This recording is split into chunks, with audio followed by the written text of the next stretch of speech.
सोमवारी मी मुंबईला निघाले 9 तारीखला आणि त्या दिवशी माझा उपवास असतो. तर माझ्या मिस्टरांनी ही सगळी तयारी केली होती माझ्या उपवासाची.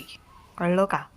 तर हे सगळं माझ्यासाठी होतं. उपवासाचं बाहेरचं काही खायचं नाही, म्हणजे ट्रेनमधलं काही खायचं नाही म्हणून. सकाळी उठले तर सासूबाईंनी माझ्यासाठी हा मेवा ठेवला होता घरातनं निघताना, आंघोळ करून निघताना असं जाऊ नये म्हणून. आणि फायनली मी ट्रेनमध्ये बसले. जेव्हा जाग आली ना तेव्हा असं वाटलं की शिट यार, उगाच झोपले, माझी कणकवली मला बघता नाही आली. मला त्याचं फार वाईट वाटलं, पण ठीक आहे, तरीही असू देत म्हणत मी ट्रेनमध्ये बसले आणि मग उपवासाचा चरायला सुरुवात केली. केळ्याचे वेफर्स, बटाट्याचे वेफर्स, शेंगदाणे, काजूगर, शेंगदाण्याचे लाडू, लस्सी, केशर, बदाम, दूध वगैरे असं काय काय होतं त्यांनी दिलेलं. तर ते थोडं थोडं खाल्लं आणि केळी पण दिली होती, पण त्याचा मी व्हिडिओ नाही करू शकले कारण मला ना ट्रेनमध्ये मी एकटीच होते आणि मला खूपच असं लाजू लाजू झालेलं त्याच्यामुळे. म्हणजे असं कसं तरी ऑकवर्ड, म्हणजे मिस्टरसोबत नव्हते, मी एकटीच आहे, असं काहीचं वेगळंच वाटत होतं. त्याच्यामुळे मी जास्त काही नाही, असं माझ्या चौकटीत राहून जेवढा व्हिडिओ बनवता आला तेवढा मी बनवला आहे. हा उपवासाचा लाडू आहे राजगिऱ्याचा आणि मी तेवढं खाल्लं आणि नंतर परत थोपड्याचा कापड गुंडाळून बसले.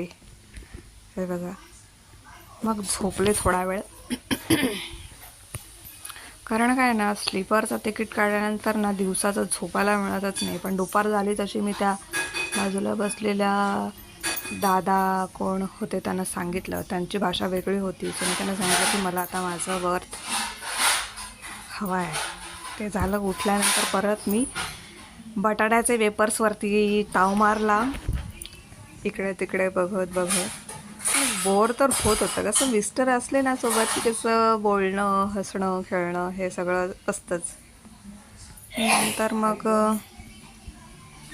हे खाणं संपवायचं माझ्यासाठी इम्पॉर्टंट होतं, पण ते एवढं होतं की ते माझ्याकडून संपलंच नाही. मग ही लस्सी आणि दिली होती ती मी प्यायले.